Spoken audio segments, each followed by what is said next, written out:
kan ní tí kábíyèsí ṣe yẹn ó tàbùkù ìṣẹ̀ṣe àṣà ilẹ̀ Yorùbá, wọ́n ní kò bójúmu.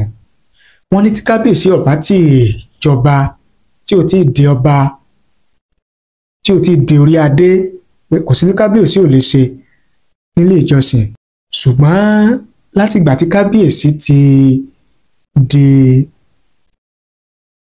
ọba, tí wọ́n ti gbadé, tí wọ́n ti gbọ̀pá àṣẹ, tí wọ́n ti jẹun tó yẹ kí wọ́n jẹ, tí wọ́n ti mu tó yẹ kí wọ́n mu, tí wọ́n ti lò tó yẹ kí wọ́n lò, pé ohun tí kábíyèsí ń ṣe níta gbangba yẹn pé kò bójúmu mọ́, pé tán bá kàn tiẹ̀ fẹ́ ṣerú nǹkan báyẹn kò ní jẹ́ gbangba, á jẹ́ inú ilé wọn tàbí láàfin wọn tí ẹnìkan kan ò ní mọ̀, tẹ́nìkan kan ò ní rí. Ṣùgbọ́n bí kábíyèsí wá ń yíra, bí wọ́n ṣe ń rábàbà nínú ilé ìjọsìn níta gbangba yẹn, pé ó jẹ́ ẹni tí kò bójúmu, tí ó sì tàpá, ó tàbùkù sí àṣà ilẹ̀ Yorùbá, tó sì jẹ́ pé orí àṣà àti ìṣe Yorùbá yìí òun náà ni kábíyèsí òun ni wọ́n ní àwọn ìjọba lé lórí. Ó ta sánsán. Lórí ètò fún tèmi, a mẹ́nubà ọ̀rọ̀ bíi mẹ́ta kan tó ń jà rìnrìn lórí ẹ̀rọ ayélujára.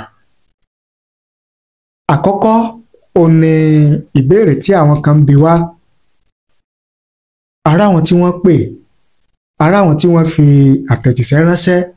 Kí ni ìbéèrè wọn? Ìbéèrè wọn ni wípé kí ló dé, kí ló ṣẹlẹ̀ tí kábíyèsí ọba ikú bàbá yèyé ọba Bímbọ́lá Akeem Ọwádé Aláàfin tìlú Ọ̀yọ́ tí kò fi lọ síbi ayẹyẹ ìwúyè ìgbọ̀pá àṣẹ ọba tuntun Ọwọ́ Àbòkun nílẹ̀ Ìjẹ̀ṣà. Àmúdá wá lórí ìbéèrè yẹn lórí ètò fún tèmi. Bákan náà, fọ́tò kan ń jà rìnrìn lórí ẹ̀rọ ayélujára tó ń ṣàfihàn kábíyèsí tuntun Ọwọ́ Àbòkun tilẹ̀ Ìjẹ̀ṣà, níbi tó ti ń yíra, tó ti ń fi ọpẹ́ fún Jésù nílé ìjọsìn lásìkò ìsìn dúpẹ́, tí í ṣe ètò tí wọ́n fi káàdì ayẹyẹ ìgbadé ìgbọ̀pá àṣẹ ọba Ọwọ́ Àbòkun tuntun. Oríṣiríṣi àwọn èèyàn ni wọ́n ti wá ń wòye lórí bí kábíyèsí Ọwọ́ Àbòkun bó ṣe ń yíra nínú ilé ìjọsìn lásìkò ìsìn dúpẹ́ eléyìí tó lọ sí ní ṣọ́ọ̀ṣì. Ẹlẹ́ẹ̀kẹta lórí ètò lónìí tá a fẹ́ gbéyẹ̀wò ó ní ìròyìn tó jáde wípé kábíyèsí Ọọ̀ni tilẹ̀ Ifẹ̀ ọba Adéyẹyè Ẹniìtàn Babátúndé Ògúnwùsì Ọ̀jájá kejì Ọọ̀ni tilẹ̀ Ifẹ̀ wípé wọ́n ti yọ̀ǹda ilẹ̀ éékà 3 fún àwọn oníṣẹ̀ṣe láti fi kọ́ ìpàgọ́ àpapọ̀ fún gbogbo oníṣẹ̀ṣe lágbàláyé. Oníkálukú ti ń fi èrò àti ìwòye wọn hàn lórí ìgbésẹ̀ tí kábíyèsí Ọ̀nìrìṣà gbé yẹn. Kí làwọn èèyàn wí, kí làwọn èèyàn sọ? A mú wá fún yín lórí ètò, ṣùgbọ́n ká tó tẹ̀síwájú, ẹ jẹ́ kí n dókè lọ́hùn-ún ká wò ó, ká gbọ́n tí wọ́n ní fún wa gẹ́gẹ́ bí ìṣe wa. Tá a bá ti wá dé padà, a wàá tú pẹ̀rẹ̀pẹ̀rẹ̀ ọ̀rọ̀ eléyìí tí a mú wá gan. Ẹ mọ́ tí ì lọ, a sì wà lórí ètò, à ń padà bọ̀. Otasansan rédíò and TV.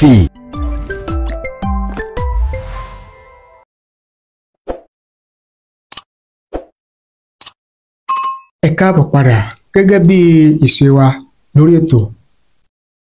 Ẹ jẹ́ kí n kọ́kọ́ dúpẹ́, kí n máa kí gbogbo àwọn alátìlẹyìn wa lórí ìkànnì yìí, àwọn tí wọ́n ń pè wá, tí wọ́n ń kí wa, àwọn tí wọ́n ń fi nǹkan ìní wọn tí wọ́n fi ń ṣe àtìlẹ́yìn fún wa lórí ìkànnì yìí ká lè máa tẹ̀síwájú. Gbogbo yín la kí o, ẹ̀yin tẹ́ ń wò wá, ẹ̀yin tẹ́ ń bá ní like àwọn programs wa, ẹ̀yin tẹ́ ń bá ní share àwọn programs wa, ẹ̀yin tẹ́ ń ṣe ìrànlọ́wọ́ fún wa pẹ̀lú nǹkan níyín láti lè jẹ́ pé ká máa tẹ̀síwájú lórí ìkànnì yìí. Gbogbo yín la dúpẹ́ fún o, a kí yín, ẹ ṣé àdúpẹ́, torí pé Yorùbá ní èèyàn láṣọ èèyàn. Àdúpẹ́ lọ́wọ́ yín gan ọba Èdùmàrè yóò mọ̀ bá ní dúró tì yín, kò ní fi yín sílẹ̀ nígbà kọ̀ọ̀kan, yóò dẹ̀ máa ṣègbè lẹ́yìn yín lágbára àdẹ́dá. Ẹ jẹ́ kí n kọ́kọ́ mú ìròyìn tó jáde tí ó sọ wípé kábíyèsí Ọọ̀ni tilẹ̀ Ifẹ̀ ó yọ̀ǹda ilẹ̀ éka 3 fáwọn oníṣẹ̀ṣe láti fi kọ́ ìpàgọ́ àpapọ̀ àwọn oníṣẹ̀ṣe lágbàláyé. Ìwé ìròyìn Punch wọ́n gbé wọn kọ, mo sì máa ń sọ fún yín pé tí ìròyìn bá ti kọ, tí ìròyìn bá ti pé, ó ti kúrò ní àìrí, ó ti kúrò ní àìgbọ́, ó ti kúrò ní àìsọ, torí pé bí ìròyìn bá ṣe gbé, bí ìròyìn bá ṣe kọ, ó ní àwọn òmù wá fún yín. Ìròyìn ní the Ọọ̀ni of Ifẹ̀ Ọba Adéyẹyè Ògúnwùsì Ọ̀jájá II has donated 3 acres of land to the International Council for Ifa Religion for the construction of the World Ifa Temple. This was aimed at promoting its activities and establishing the largest pilgrimage site for Yoruba traditional worshippers across the world. The ICR announced this in a statement released by its president, Fáyẹmí Fákáyọ̀dé, in Ibadan, the Oyo State capital, on Wednesday.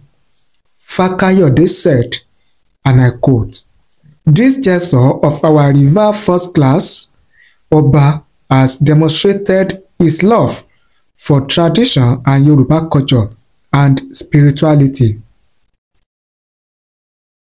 On behalf of the Council of Araba and Oluwo, under the chairmanship of His Eminence Awodotun Aworeni, the Araba and Olu Ìṣẹ̀ṣe Àgbáyé, and all practitioners of Ifa and Orisa worldwide, we thank His Imperial Majesty Ọba Ògúnwùsì Ọ̀jájá II for this good and historic gesture.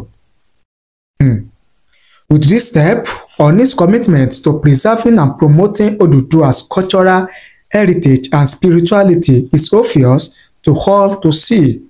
This project is going to be the largest World Ifa temple across the world, and it will serve as a major pilgrimage site for practitioners of Oduduwa's spirituality across the globe." He said that 3 acres of land are located around Stadium area, Road 7, Ile-Ife, Osun State, and work has begun on the site. It will be recalled that ICR, International Council for Ifa Religion, whose headquarters is located at Oketase, Ile-Ife, had recently requested the land for the construction of what the body tagged the largest World Ifa temple in Ile-Ife. Gẹ́gẹ́ bí ìròyìn ṣe gbé, bí ìròyìn ṣe kọ́ nìyẹn. Kí wá ni àwọn èèyàn wí, kí làwọn èèyàn sọ? Ẹ jẹ́ kí n mú wá fún yín ká jọ gbọ́. Akínsọlá Olúdáyọ̀, àwọn ní lójú tèmi kò sí ohun tí ó burú níbẹ̀, nítorí pé ẹ̀sìn mẹ́ta tí a ní lórílẹ̀‐èdè yìí ni ìjọba fi ọwọ́ sí. Ilé ìjọsìn ti Christian pọ̀ rẹpẹtẹ, bẹ́ẹ̀ ni ti àwọn Mùsùlùmí kò ní òǹkà. Kí olúkúlùkù máa ṣe ẹ̀sìn tiẹ̀ tí ó bá wò ó. Ọlọ́run ni yóò yí ènìyàn, Ọlọ́run ló ń yí ènìyàn lọ́kàn padà. Gẹ́gẹ́ bí ọ̀rọ̀ ìwòye Akínsọlá Ọdúnayọ̀ nìyẹn. Adégbóyèga Dámiláre, àwọn ní kádé pẹ́ lórí, kí bàtà pẹ́ lẹ́sẹ̀, kí àṣẹ pẹ́ lẹ́nu, kánrin kéṣe. Akínlẹ́yẹ Hasan Bọ́lájí, àwọn ní we need football pitch too, not everyone will do Ifa temple. Okay. Làbákẹ́ Ìlọ̀rí Akínyẹmí, àwọn ní nice one, you should also think of industry. Okay. Akíntúndé Onífádé Àmọ̀lé, àwọn ní good development from our kábíyèsí, kádépẹ́ lórí o. Ògúnjí Sàráfà, wọ́n ní good leader continue to, that is our good leader May Almighty continue to bless Bami Onírìṣà gẹ́gẹ́ bí wọ́n ti sọ tiwọn nìyẹn ìyẹn Ògúnjí Sarafadeen. Kórèdé Ìjàdùadé àwọn ní it is time to build our own Mecca. Kábíyèsí Onírìṣà àrólé Olódùmarè kábíyèsí o. Okay? Mr. Adeyinka Johnson àwọn ní more reasons why is the pillar the foundation of Yoruba civilization. Any Yoruba who attack the traditional worshippers are people that they enslaved their ancestors and they cannot trace their lineage home. I'm Egba that traced my ancestor to Ile-Ife, who migrated to Lagos as early as 14th century and settled at 89 Ebute Metta, Lagos State. I cannot deny the fact that my ancestors are traditional worshippers before the British invaders. They imposed their language, English, and foreign religion, Christianity, and Western cultures, but we never abandon our heritage, culture, and traditions. Ọba Adéyẹyè Ẹniìtàn Ògúnwùsì Ọjájá II, the Ọọ̀ni of Ife, is a proudly royal father to the entire Yoruba race. We all accept him as the supreme traditional leaders, the co-chairman of the entire Sultanate recognized by the Federal Republic of Nigeria. Gẹ́gẹ́ bí ọ̀rọ̀ Adéyínká Johnson ní tiwọn nìyẹn.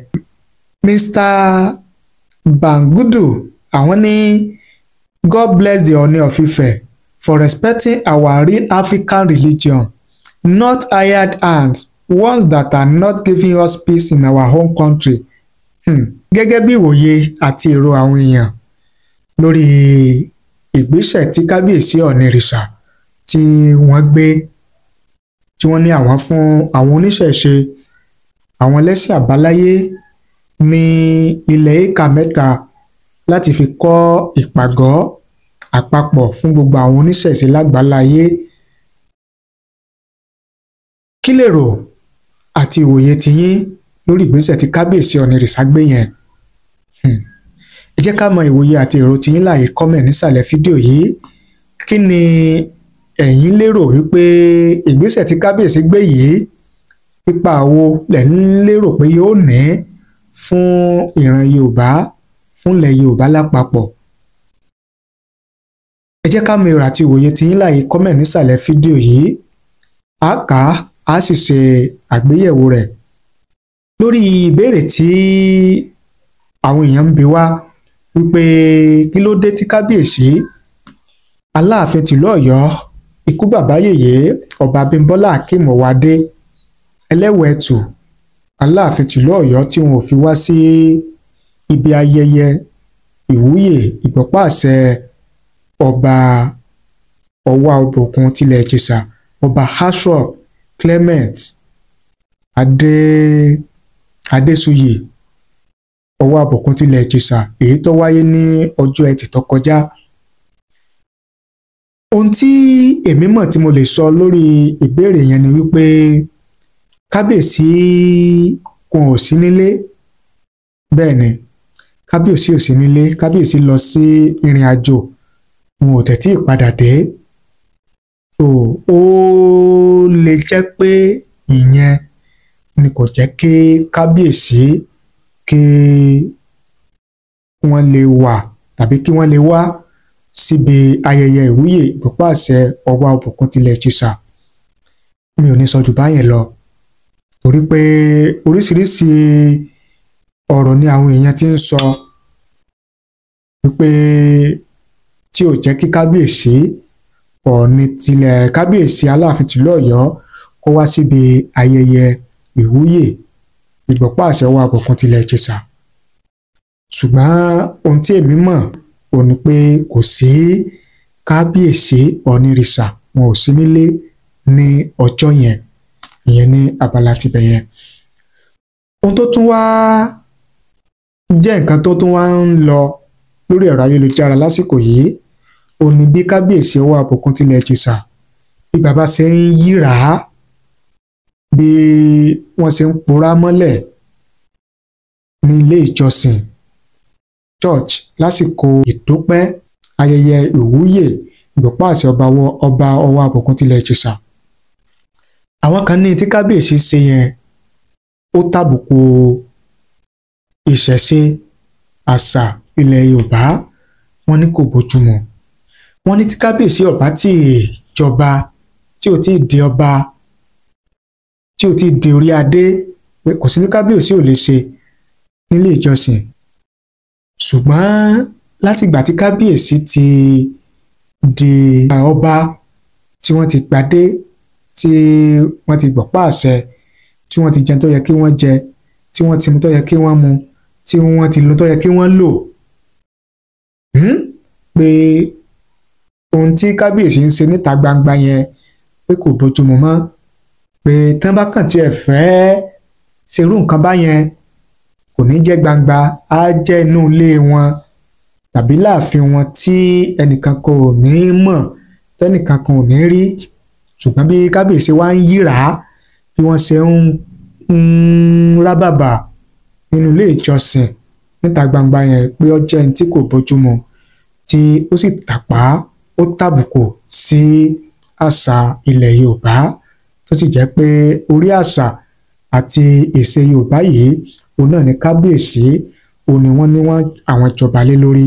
A lè fi ìwòye àti èrò tiwa hàn lórí eléyìí bí kábíyèsí bí wọ́n ṣe ń yíra bí wọ́n ṣe ń pòórá mọ́lẹ̀ nílé ìjọsìn ní church lásìkò ayẹyẹ ìdúpẹ́ eléyìí tí wọ́n lọ ṣe ní church.